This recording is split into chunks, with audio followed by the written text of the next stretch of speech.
तो एक बार की बात है, श्री सूरदास जी गिरिराज जी में, गोवर्धन में एक व्यक्ति प्रवचन करता था और वो ठाकुर जी का ऐसा रूप का वर्णन करता था, ऐसे गुणों का वर्णन करता था कि सुनने वाले मोहित हो जाते थे। सूरदास जी एक दिन उसके प्रवचन हो रहे थे तो वहीं से निकल रहे थे। सूरदास जी बोले ना सुनूं क्या बोल रहे हैं। सूरदास जी खड़े खड़े सुनने लगे तो सूरदास जी की इतनी योग्यता थी कि उसके प्रवचन को सुनकर के सूरदास जी समझ गए, बोले खुद रोज दर्शन करने नहीं जाता ये केवल चिकनी चुपड़ी बातें कर रहा है, सबको आकर्षित करने के लिए बढ़िया बढ़िया बातें बता रहा है, खुद दर्शन नहीं करता, खुद के चित्त में भक्ति नहीं है। उसके शब्दों से, उसकी वाणी से सब प्रभावित हो रहे थे, लेकिन सूरदास जी पहचान गए कि ये दर्शन खुद नहीं करता है और बाकी सबको इतनी बढ़िया बढ़िया बातें बता रहा है। तो प्रवचन के बाद सूरदास जी उसके कक्ष में गए। भैया तुम्हारा प्रवचन बहुत सुंदर था। अरे अरे सूरदास जी आप तो सब। बोले लेकिन तुम श्रीनाथ जी दर्शन तो करते नहीं हो। तो किसने कहा? बोले देखो तुम झूठ मत बोलो, हमसे झूठ मत बोलो, हमारे पास भले ही प्रकट नेत्र नहीं है पर ठाकुर जी ने अनुभव नेत्र दे रखे हैं। सच सच बताना कब से नहीं गए तुम श्रीनाथ जी दर्शन करने? तो पकड़ी तो गई थी चोरी। उसने कहा 1-1.5 महीना हो गया। सूरदास जी बोले और सच बोलो। बोला 3 महीना हो गया। सूरदास जी बोले और सच बोलो। बोले बिल्कुल सच बोल रहा हूं, 1 साल हो गया, नहीं गया। सूरदास जी बोले थोड़ा सा और बोलो। तो बोला 15 महीने हो गए, नहीं गया। सूरदास जी बोले अब सही बोले तो। मतलब सूरदास जी, इसको कहते हैं विवेक बुद्धि। भजन कर करके उनकी ऐसी बुद्धि जागृत हो गई थी, उनको पता चल जाता था। तो सूरदास जी बोले अब कब जाओगे दर्शन करने? तो बोला अभी जाऊंगा। सूरदास जी बोले और सच बोलो। तो बोला शाम को जाऊंगा। बोले और सच बोलो। कल जाऊंगा। बोले और सच बोलो। कल शाम को जाऊंगा। सूरदास जी बोले मैं बोलूं? बोले बोलो। कभी नहीं जाओगे, ये है सच, लेकिन मैं तुम्हें लेके जाऊंगा। जिन श्रीजी बाबा के नाम से खाते हो, जिन श्रीनाथ जी का रूप गुण बता करके पूरी दुनिया को उनका दर्शन करा रहे हो और अपना शिष्य बना रहे हो, खुद तो जाया करो दर्शन करने। ठीक है चलूंगा। सूरदास जी अब तो कब चलोगे? वो शाम को चलूंगा। सूरदास जी शाम को आके बैठ गए उसके घर के बाहर। चलो और देखो मेरा दर्शन छूटना नहीं चाहिए, मेरे दर्शन का समय है और तुमको मैं संग लेके जाऊंगा। वो क्या अभी मैं बहुत व्यस्त हूं, कल सुबह चल देंगे। सूरदास जी बोले हाथ पकड़ और चल मेरे साथ। जैसे ही सूरदास जी उसको पकड़ करके लेके गए ऊपर मंदिर में, श्रीनाथ जी के सामने जैसे ही प्रकट हुए, अब सूरदास जी के तो नेत्र बंद रहते हैं, है ही नहीं। मंदिर में प्रवेश करते सूरदास जी कहने लगे, सूरदास जी कहना चाहते हैं क्या कि अधम प्राणी है, आपके दर्शन नहीं करता, आपके सामने नहीं आता, आपको देखता नहीं है, केवल आपकी सुनी सुनाई चर्चाओं को सबको सुना देता है और सबको अपना शिष्य बना रहा है। नाथ इस पर अनुग्रह करो। ऐसा सूरदास जी कहना चाहते थे, कहे नहीं। जैसे ही कहने वाले थे कि ठाकुर जी, इतने में ठाकुर जी बोल पड़े, अरे वाह वाह वाह सूरदास, मैं तो यहाँ की बड़ी प्रतीक्षा कर रहा हूं और तुम जाकू लेकर के आ गए, मैं तो यहाँ देख करके बड़ा आनंद में आ गया। स्थूल ठाकुर जी जो सदा मूर्तिमंत रहते थे आज बोल पड़े। ठाकुर जी ने उसको दर्शन दिया, दर्शन देकर करके उस पर अनुग्रह किया, उसको भेज दिया। अच्छा, उसको स्वर सुनाई नहीं दिया ठाकुर जी का, उसके लिए तो ठाकुर जी स्थूल रूप में ही खड़े हैं, पर सूरदास जी को सुनाई दे रहा है। ठाकुर जी कह रहे हैं वाह वाह सूरदास, तुम भले याकू पकड़ के लाए, मैं तो बहुत दिन आते की प्रतीक्षा कर रहा हूं। जब वो चला गया तो सूरदास जी ठाकुर जी से बोले, ठाकुर जी उस व्यक्ति ने आपका पिछले 15 महीने से दर्शन नहीं किया, और ऐसा व्यक्ति जो आपके गिरिराज जी में ही रहता है फिर भी आपका दर्शन नहीं करता, आपको प्रणाम नहीं करता, आपको दंडवत नहीं करता, आप ऐसे के प्रति इतनी भावना रखते हो कि हाँ बड़ी मैं यहाँ के दर्शन की प्रतीक्षा कर रहा हूं, मैं यहाँ से मिलना चाह रहा हूं, आप उसके लिए इतने व्याकुल क्यों थे? तो ठाकुर जी का उत्तर बहुत सुंदर। बोले मैं यहाँ से मिलवे को ने को व्याकुल ना हो, व्याकुल होता तो 15 महीना लगा तो आवे मैं। अरे मैं जाते मिलवे को व्याकुल रहूं ना, वो तो रोज आवे मुझे मिलवे, पर यहाँ से मिलवे को व्याकुल में आज सवेरे ही भयो। क्यों? क्योंकि मेरो सूरदास व्याकुल है रो याकू मेरे पास लावे के। आज सुबह ही आके प्रति मेरे अंदर व्याकुलता जगी, क्योंकि मेरो सूरदास व्याकुल है रो वाकू मुंह से मिलवावे को। कहने का अभिप्राय, यदि कोई भगवत प्राप्त हो चुका है, कोई भागवत प्राप्त हो चुका है और उसकी इच्छा प्रकट हो जाए कि इसको भी मुझे भगवत प्राप्ति करानी है, तो उसकी इच्छा मात्र से भगवत प्राप्ति हो जाएगी। पता नहीं आप ताली तो बजा रहे हैं, समझ रहे हैं कि नहीं? भाव समझ आ रहा है कि नहीं? आ रहा हो ना? वयो अच्छो सिंधी में कैसे बोलते हैं? अच्छा है? सखो, सुठो, आप तो सिंधी नहीं हो।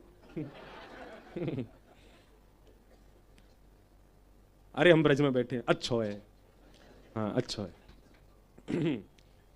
तो आपका कथा सुनना केवल आपका कल्याण नहीं कर रहा है। अगर आप भगवत प्राप्त हो गए तो आप ना जाने किस किस का कल्याण कर दोगे। आपके हृदय की इच्छा मात्र, श्रीमद् भागवत स्वयं कह रही है, मेरी बात मत मानिएगा, भागवत जी के महात्म्य में लिखा, प्रयच्छति गुरु प्रीतो वैकुंठम योग दुर्लभम। यदि गुरु प्रसन्न हो जाए, गुरु कौन? जो भगवत प्राप्त हो चुका है, जिसे भागवत जी ने स्वीकार कर लिया, जिसे धाम ने स्वीकार कर लिया, जिसे नाम ने स्वीकार कर लिया, जिसे श्यामा श्याम ने स्वीकार कर लिया, वही गुरु है। और यदि वो आपसे प्रसन्न हो जाए और मन में एक बार बस सोच ले कि मुझे इसको भगवत प्राप्ति करानी है, तो फिर ठाकुर जी व्याकुल हो जाते हैं उससे मिलने के लिए। सूरदास जी की कथा। वैद्यं वास्तवमस्तमत् वैद्यं वास्तवमत्र वस्तु शिवदं तापत्रयोन्मूलनम्। पहली बात तो कथा सुनकर के आप अपने मन में ऐसी भावना, आपके मन में श्री ठाकुर जी केवल भगवान ना रहें, कुछ अपने से दिखने लग जाएं, तो समझो आपने कथा सुनी। देखा करो, राधा रमन जी को देखो, बिहारी जी को देखो, श्री कुंज बिहारी जी को देखो, देख करके अपने आप से पूछो, ये आपको कौन दिख रहे हैं, ये आपको कौन लगते हैं? मन में भावना आती है, ये भगवान है, ये परमात्मा है, ये परमेश्वर है, ये बांके बिहारी हैं, ये राधा रमन है, ये राधा वल्लभ है। समझो अभी कथा नहीं सुनी आपने, लेकिन कावदना ठाकुर जी को देख करके और नेत्र सजल हो जाएं और उनके प्रति कोई अपनत्व की भावना उत्पन्न होने लग जाए, समझो अब कथा ने स्वीकार किया, अब ठाकुर जी ने भी स्वीकार कर लिया। आप संबंध मत बनाओ। आप ठाकुर, कई लोग कहते हैं हम ठाकुर जी को अपना भैया मानते हैं, हम ठाकुर जी को अपने सगा मानते हैं, हम ठाकुर जी मानते हैं कि नहीं? एक हाथ पे ताली थोड़ी बजाए, खूब करते रहो हवा में। ताली तो तब बजेगी जब दूसरा हाथ भी खड़ा हो, और ये दूसरा हाथ श्री ठाकुर जी को है। ठाकुर जी मानेंगे तो आपको उसी रूप में वो दिखेंगे, आपके मन में अनुभव होगा कि वही है।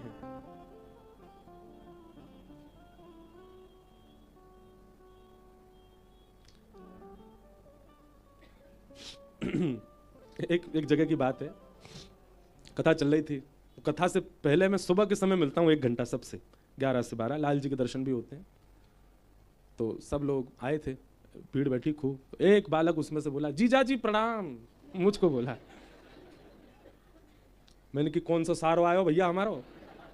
तो बोला मैं हूँ। बताया उसने कहीं से, मैं इधर आओ। मैं, हम कब जीजा बने भैया तुम्हारे, हम तो अभी कुआरे बैठे हैं। तो बोले नहीं महाराज जी बात समझो। मैंने क्या? हम श्री जी को बहन मानते हैं और श्री बिहारी जी को हम जीजा जी मानते हैं, और जीजा के गांव ते जो भैया आवे वो सबरे जीजा ही हो। मैं तो यहाँ नाते से आप हमारे जीजा हो। तो उसकी भावना बड़ी बढ़िया लगी।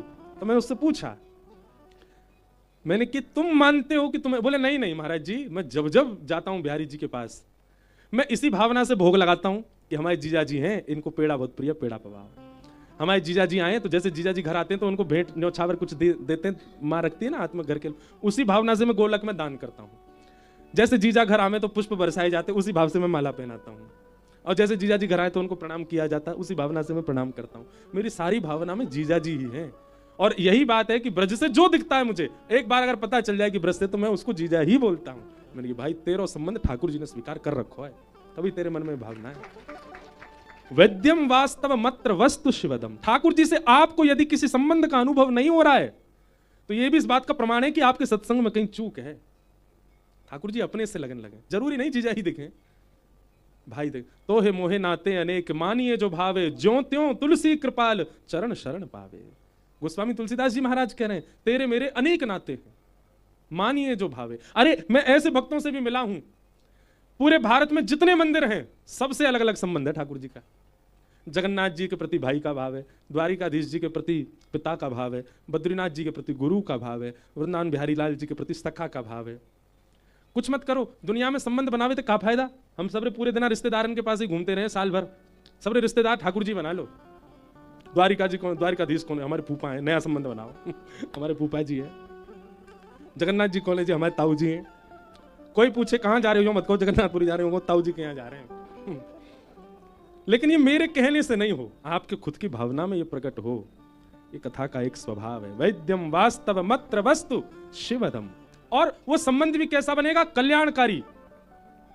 ठाकुर जी स्वीकार करेंगे उस संबंध को, ठाकुर जी मानेंगे उस संबंध को।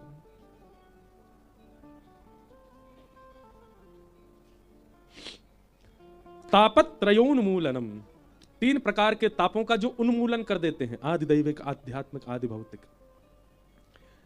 ऐसे भागवत के विषय, अधिकारी, संबंध और प्रयोजन, वैद्यम वास्तव मत्र वस्तु शिवदम तापत्रयोन्मूलनम श्रीमद् भागवते महामुनि कृते किंबा परीश्वर सद्यो हृदय वरुद्य तित्रकृत भी शुश्रूष तत्क्षणात्। एक बात निश्चित है, प्रमाणित है, हम हस्ताक्षर करके भी कह सकते हैं, इस समय साईं के आंगन में जितने लोग बैठे हैं, जितने लोग खड़े हैं, कथा सुन रहे हैं, कथा बैठ के सुना रहे हैं, केवल डोल रहे हैं, लेकिन हैं कथा परिसर के अंदर ही, सबके चित्त में इस समय ठाकुर जी प्रत्यक्ष प्रकट हैं। ये कोई वैसी प्रभाव दिखाने वाली बात नहीं है, ये भागवत जी का प्रमाण है। आप कथा सुनने की इच्छा प्रकट करते हैं, ठाकुर जी आपके चित्त में आ जाते हैं। आप कथा में 4 घंटे बैठते हैं, ठाकुर जी बैठे हैं इसीलिए आपको बैठा रहे हैं। जिस प्रकार व्याकुलता होती है किसी व्यक्ति को किसी स्थान पर पहुंचने की, ऐसी व्याकुलता कथा में आने की हो रही है, ऐसी व्याकुलता सत्संग करने की हो रही है, ऐसी व्याकुलता चरित्र सुनने की हो रही है, तो निश्चित है कि चित्त में ठाकुर जी बैठ करके ही करवा रहे हैं। वो कथा सुनने में नहीं लग पा रहे, पर कथा में आए हुए श्रोताओं की सेवा में लगे हुए हैं, उनकी सेवा में कोई कटौती ना हो, उनकी सेवा में कोई दुविधा ना आ जाए, उस भाव से लगे हुए हैं। यह भी भगवत कृपा का ही फल है कि भगवत ठाकुर जी चित्त में, तभी आप सेवा कर रहे हो। पर बगल में कथा हो रही है, फिर भी मन में इच्छा प्रकट नहीं हो रही, तो इसका मतलब स्पष्ट है आप पे समय नहीं है ना, आपके चित्त में ठाकुर जी नहीं है। ठाकुर जी ही कथा में लाते हैं, वही बैठाते हैं, वही सुनाते हैं, उन्हीं की कृपा से आप सुन रहे हो। बीच बीच में ऐसा भी मान लो कि अगर ठाकुर जी चित्त में आए थे, परंतु चित्त में आकर के उन्होंने देखा कि बड़ी गड़बड़ है अंदर, तो कथा में तो ले आए आपको, लेकिन फिर ठाकुर जी चले ही गए, चित्त में बैठ नहीं पाए, तो फिर क्या हुआ, कथा सुनते सुनते सो गए। समझ लो ठाकुर जी चले गए एक देर को बाहर। ठाकुर जी चित्त में रहेंगे तो कथा में एक क्षण भी मन आपका व्यतीत नहीं हो सकता। आप नहीं सुनते, आपकी सामर्थ्य नहीं है कथा सुनने की, ठाकुर जी सुनवाते। ये भागवत जी का द्वितीय मंगलाचरण, मंगलाचरण के 3 श्लोकों में द्वितीय श्लोक। और तीसरा, निगम कल्पतरोर्गलितं फलम सुखमुखाद्रमितद्रव संयुतम पिबत भागवतं रसमालयं मुहुरहो रसिका भुवि भावुका। वेद रूपी कल्प वृक्ष का पका हुआ फल है श्रीमद् भागवत। अब एक बात स्पष्ट तरीके से सुनिएगा, भागवत जी स्वयं फल हैं। कौन है? भागवत जी से फल मत मांगो। हमें कथा सुनने का क्या फल मिलेगा, कथा कराने का क्या फल मिलेगा, कथा में बैठने का क्या फल मिलेगा। कथा कराना, कथा सुनना, कथा में बैठना आपके सत्कर्मों का ही फल है। फल से फल नहीं मांगते, फल से फल नहीं मांगा जाता, फल से रस मांगा जाता है, फल से क्षुधा निवृत्ति मांगी जाती है, भूख की निवृत्ति, और फल से अनेक फलों को प्रकट करने का बीज मांगा जाता है। श्रीमद् भागवत आप सुन रहे हैं तो इसका मतलब फल तो आपको मिल ही गया। अब फल से फल मत मांगो। सेब से कह रहे हैं तुम 2 हो जाओ, कैसे होगा?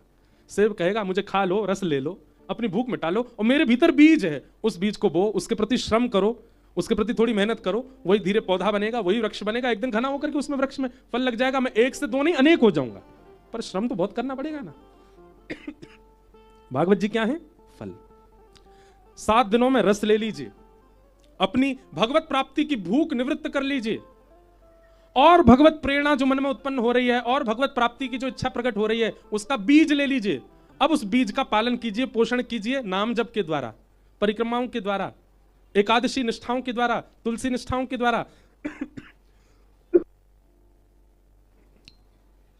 संत जनों को प्रणाम के द्वारा, राधा रमन, राधा वल्लभ, कुंज बिहारी लाल, मदन मोहन, गोविंद देव, सब जगह दर्शन के द्वारा वो जो बीज मिला है भागवत जी से, उसको धीरे धीरे पौधा बनाइए। वही पौधा एक दिन वृक्ष बनेगा, वृक्ष बन के अनंत फलों को जन्म दे देगा, और इतने सारे फल होंगे कि रस में ही डूब जाओगे। समझिए इस विषय को बहुत गहराई से। भागवत फल है, फल से रस लीजिए। निगम कल्प तरोर गलितम फलम, और सुख मुखाद अमृत द्रव्य संयुतम। श्री शुकाचार्य जी के मुख से निश्रित होने की वजह से भागवत का जो रस है वो अमृत तुल्य हो गया है। इसका मतलब, अमृत का मतलब क्या होता है? अमर, पीने वाला अमर हो जाता है, उसकी कभी मृत्यु नहीं होती, उसको कभी भूख नहीं लगती, उसको कभी बुढ़ापा नहीं होता, उसको कभी पीड़ा नहीं होती, जो अमृत पी लेता है। इसका मतलब क्या है? भागवत जी अमृत हैं, इनके श्रवण के बाद, इनके रसस्वादन के बाद वृद्धावस्था आ रही है, इसकी पीड़ा आपको नहीं होगी। शारीरिक पीड़ा, मानसिक पीड़ा, बौद्धिक पीड़ा, पारिवारिक पीड़ा, इन सब पीड़ाओं से आप निवृत्त से हो जाओगे। बहुत अच्छा खाने को बहुत ज्यादा मिले ऐसी इच्छा भी नहीं रहेगी, अल्प में काम चल जाएगा आपका, आप बहुत सम होते चले जाओगे। वही है अमृत प्राप्त होने का मतलब। अमृत पीने वाले को भूख नहीं लगती, उसका मन हो वो खा ले, भूख नहीं लगती। अमृत पीने वाले को कभी निद्रा नहीं आती, आलस्य नहीं आता, थकान नहीं होती, वो सब चीज में स्थिर होता चला जाता है। वैसे ही भागवत अमृत पीने वाला भी हो जाता है, उसको कभी थकान नहीं होती। हमारे भारत के वृंदावन के संत जनों को आप देखेंगे ना, अधिकतर नाम जापक संत 1 से 2 घंटा ही सोते हैं बस, उनको निद्रा नहीं। ऐसा नहीं कि वो सोना चाह रहे हैं, सो नहीं रहे, नहीं, आती ही नहीं है उनको। उनकी 2 घंटे में वो पूर्ति हो जाती है जो हमारी 8 घंटे में होती है। क्यों? उन्होंने भागवत अमृत पी रखा है। उनकी अत्यंत वृद्ध अवस्था हो जाती है, पर अत्यंत वृद्ध अवस्था में भी कई उनकी बातें, कई उनके चाल चलन, कई उनके व्यवहार, उसमें ऐसा लगने लग जाता है कि ये तो छोटे से बालक हैं। क्यों? क्योंकि उन्होंने भागवत अमृत पी रखा है। कई हमारे वृंदावन के संत हैं, उनका आहार यदि आपने देख लिया तो आप सोचेंगे ऐसे कैसे जी सकते हैं। आहार क्या खाते हैं? स्वामी श्री हरदास जी महाराज 56 भोग पधराते कुंज बिहारी लाल को, और 56 भोग पधराने के बाद वो भोग सब में बांट देते, ब्रजवासियों में बांटते, अपने परिकर में बांटते, ब्रज के जीवों को बांटते, बाहर से आए हुए साधकों को बांट देते, यमुना जी में प्रवाहित करते, और जब स्वयं की लेने की बारी आती तो एक कुशा लेकर के केवल खीर में बोते, और बोर करके वह कुशा में जितनी खीर आ जाती उतनी मुख में लेकर के कुंज बिहारी श्री हरदास जय हो, श्री श्यामा प्यारी कुंज बिहारी, बस इसी में ही भाव रखते, इतने में ही तृप्ति का अनुभव कर लेते। क्यों? उनकी जीव को भूख नहीं लगती, क्योंकि उन्होंने भागवतामृत पी रखा है। हमारे परम पूजनीय पिताजी महाराज के सदगुरुदेव श्री अनंत श्री विभूषित श्री रामानुज प्रपन्नाचार्य गुरु जी महाराज, आप सबको निमंत्रण दे दूं मैं। हमारे पूज्य गुरुदेव भगवान पूज्य पिताजी महाराज के गुरुदेव, उनका 28वां वैकुंठ उत्सव है 15 दिसंबर से, इसी 15 दिसंबर से 15 से 21 दिसंबर हर साल कथा होती है हमारे यहाँ। हम और पिताजी यजमान होते हैं कथा के। इस बार गत वर्ष कथा राम कथा भागवत में वेणु गीत पर चर्चा हुई थी। श्रीमद जगतगुरु रामानंदाचार्य श्री रामभद्राचार्य जी महाराज ने 2 वर्ष तक सेवा की। इस वर्ष मलुक पीठाधीश्वर परम पूजनीय श्री राजन दास जी महाराज 15 से लेकर के 21 दिसंबर तक गुरुदेव का 28वां वैकुंठ उत्सव हमारे निवास स्थान भागवत कृपा निकुंज कुटिया में ही नीचे प्रांगण में होगी। 15 से 21 आप सब लोग आना उस उत्सव में। साईं के भी सब परिकर के सब लोग आवे, पूज्य मलुक पीठ वाले महाराज जी करेंगे, और विषय कोई एक ही विषय पर 7 दिन चर्चा होगी भागवत के अंतर्गत। तो हमारे पूज्य पिताजी महाराज के गुरु जी, उनका स्वरूप कैसा था माता जी हमारी बताती हैं। उन्होंने सेवा की। गुरु जी एक ब्रह्मचारी उनके साथ रहते थे, उन्हीं के हाथ का बना पाते थे। गुरु जी के घर में ही पिताजी माताजी हमारा पूरा परिवार वहीं रहता था, सेवा कुंज में। फिर बाद में ये यहाँ रमन रेती में हम लोग रहने लगे। अभी भी वो घर है, वहाँ ताऊ जी रहते हैं सेवा कुंज में। हमारा जन्म सेवा कुंज को है, यही हमारी सेवा आ गई जीवन में। तो हमारे गुरुजी का स्वरूप कैसा था माता जी बताती, अगर दाल स्वादिष्ट बनी है, प्रसाद में दाल स्वादिष्ट बनी है तो गुरुजी क्या करते, बाद दाल में पानी डाल देते। क्यों? कि जीव कहीं ज्यादा स्वाद नहीं पाले। रोटी ज्यादा करारी बन गई तो वाकू ऐसे मीड़ करके और वहां में पानी डाल देते। कभी सब्जी में दही मिला देते। मतलब वो रूप स्वरूप जो होता था सामग्री का, उसमें जल डाल डाल करके उसको ऐसा कर देते कि उसमें कोई रस ना बचे। क्यों? ऐसा नहीं कि उनको रस पाने की इच्छा नहीं, पर वे स्वयं को समझाते कि ज्यादा रस लूंगा तो मेरी जीव आधी है जाएगी रस की। नहीं लेते। जितनो रसीलो पवानो ठाकुर जी को पवाए दो, ऐसी उनकी भावना। ब्रज के रसिकों की रहनी, ब्रज के रसिकों की कथनी करनी सब बड़ी अलग ही है। तो उन्होंने अमृत चखा है भागवत का, इसलिए उनके मन में क्षुधा नहीं होती। और यही भागवतामृत जब चख लेता है व्यक्ति, तो रूप रस स्पर्श गंध और शब्द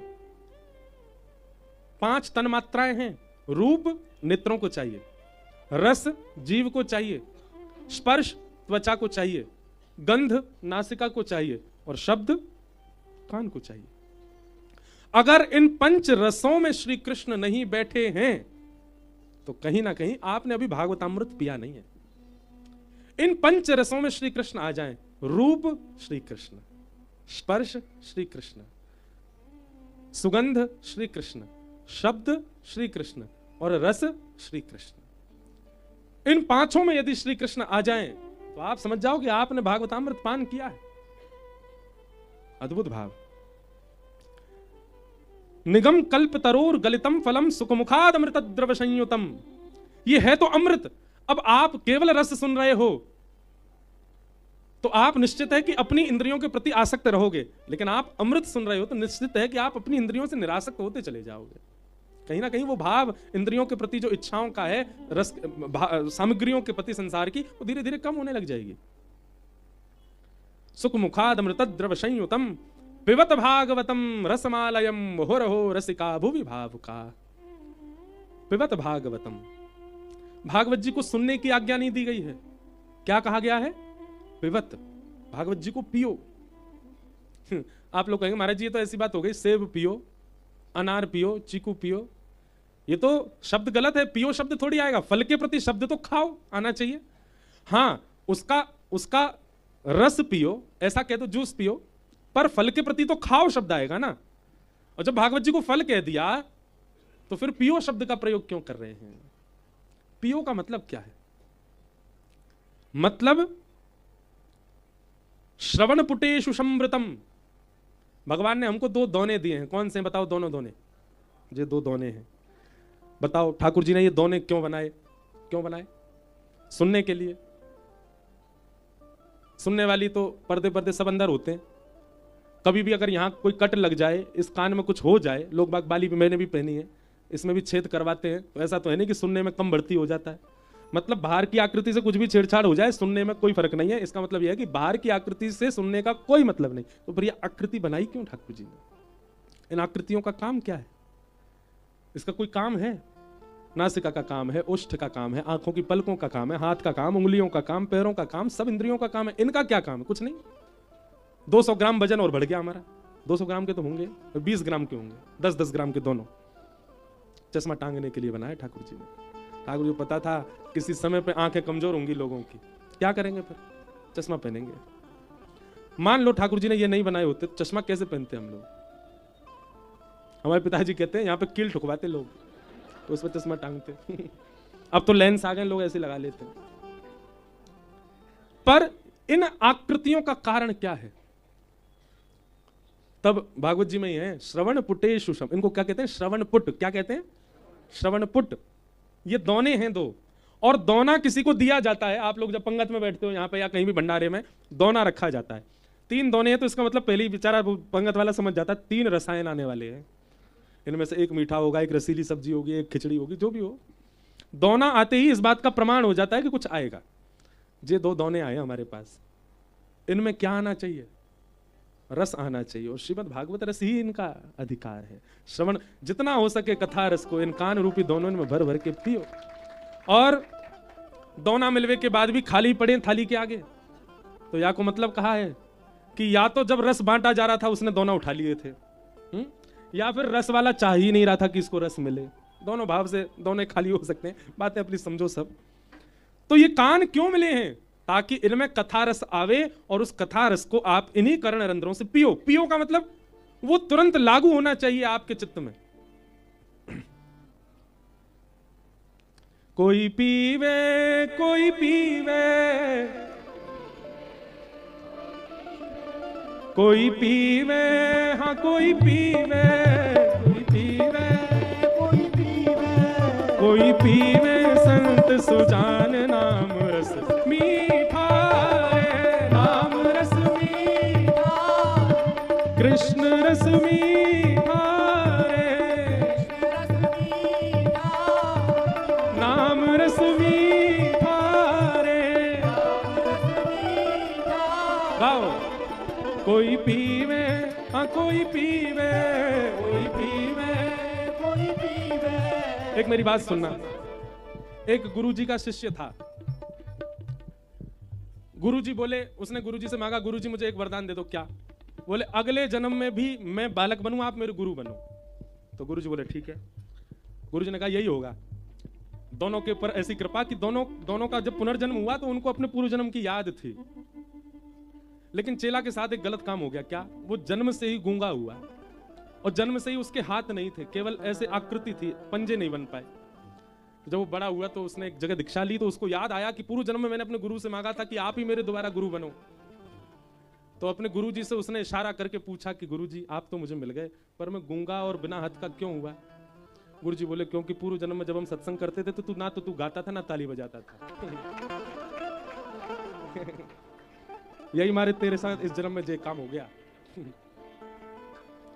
अब आप लोग जानो, कोई पीवे कोई पीवे कोई पीवे कोई पीवे कोई पीवे, हाँ कोई पीवे कोई पीवे कोई पीवे कोई पीवे संत सुजान नाम रस मीठा रे, राम रस मीठा, कृष्ण रस मीठा रे, कृष्ण रस मीठा, राधा रमण लाल की।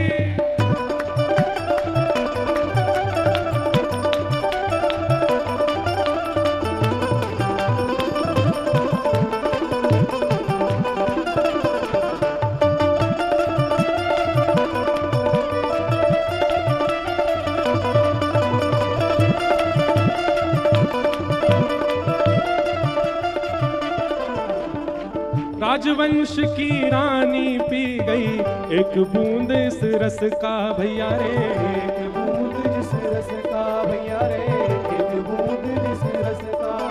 ए राजवंश की रानी पी गई एक बूंद इस रस का भैया रे, एक बूंद इस रस का भैया रे, एक बूंद इस रस का। ओ भैया रे एक बूंद इस रस का भैया रे, एक बूंद इस रस का।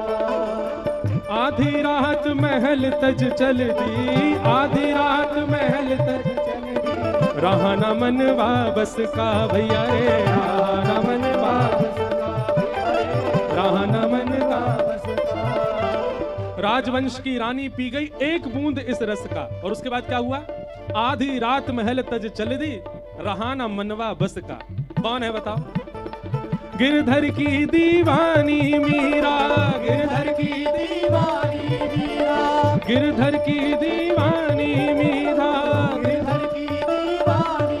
ओ ध्यान छूटा अपयश का भैया रे, ध्यान छूटा अपयश का भैया रे। लोक लाज संसार क्या कहेगा, कोई चिंता नहीं मीराबाई को। इस रस से क्या हुआ? ध्यान छूटा अपयश का भैया रे, ध्यान छूटा अपयश का भैया रे। बन बन डोले श्याम दीवानी, बन बन डोले श्याम दीवानी, बन बन डोले श्याम दीवानी, बन बन डोले क्यों? श्याम दीवानी। क्योंकि लागा नाम का चस्का, नाम रस मीठा रे, नाम रस मीठा रे, कृष्ण रस मीठा रे, श्री राधा रस मीठा रे, राधा रस मीठा रे। कोई पीवे कोई पीवे कोई पीवे कोई पीवे कोई पीवे, हाँ कोई पीवे कोई पीवे कोई पीवे कोई पीवे संत सुजान नाम रस मीठा रे, नाम रस मीठा, कृष्ण रस मीठा। मीराबाई की तो हमने सुन ली, पर इस रस की बूंद जिस जिसने चखी सबका कल्याण हुआ। और किसने चखी? नामदेव रस पिया रे अनुपम, सफल बनाई काया भैया रे, सफल बनाई काया भैया रे, सफल बनाई काया। ओ नरसी का एक तारा कैसे जगतपति को भाया भैया रे, जगतपति को भाया भैया रे, जगतपति को भाया। और तुलसी सूर फिरे मधुमाते, तुलसी सूर फिरे मधुमाते, तुलसी सूर फिरे मधुमाते, तुलसी सूर फिरे मधुमाते। क्यों?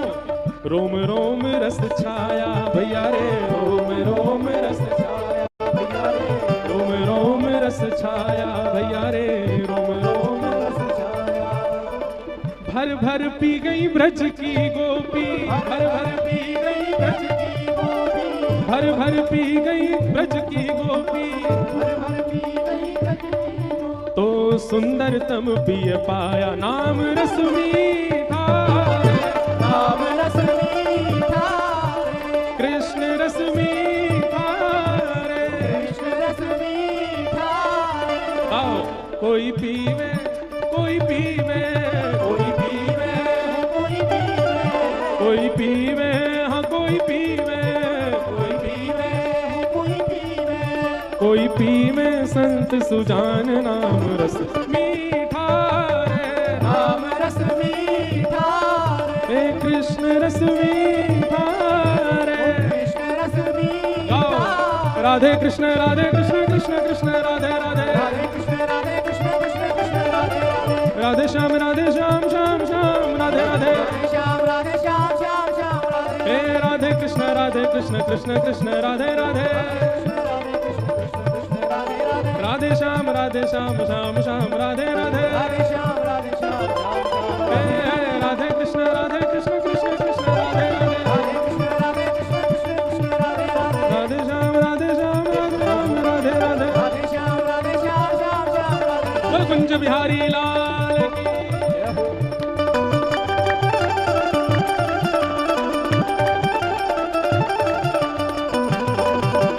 मिठले बाबल साई।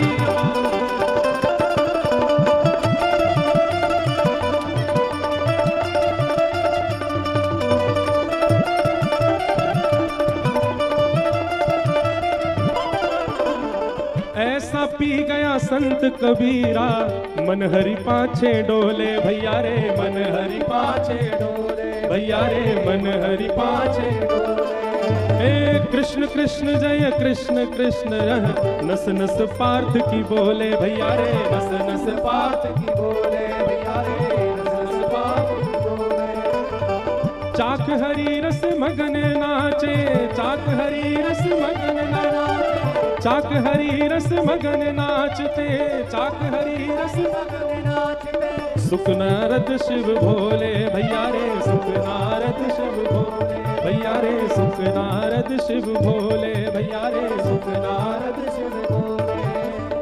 चाक हरि रस नित्य नाचते, साक हरि रस नित्य नाचते, चाक नाम रस नित्य नाचते, चाक नाम रस नित्य नाचते। हे शुक नारद शिव भोले भैया रे, शुक नारद शिव भोले, शुक नारद शिव भोले भैया रे, शुक नारद शिव भोले। नाम रस मीठा रे, नाम रस मीठा रे, कृष्ण रस मीठा रे, कृष्ण रस मीठा रे।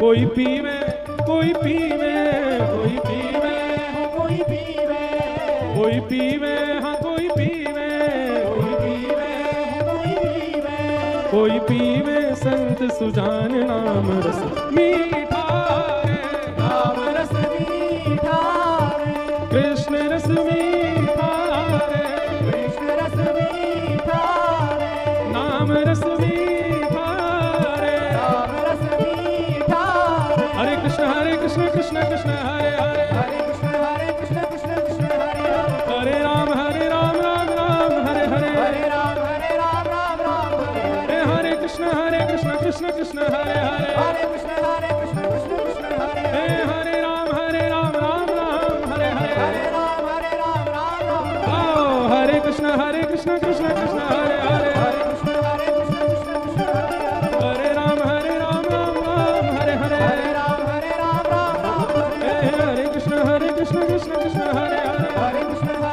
कृष्ण हरे, हरे राम राम हरे हरे, हरे राम। जय जय श्री राम।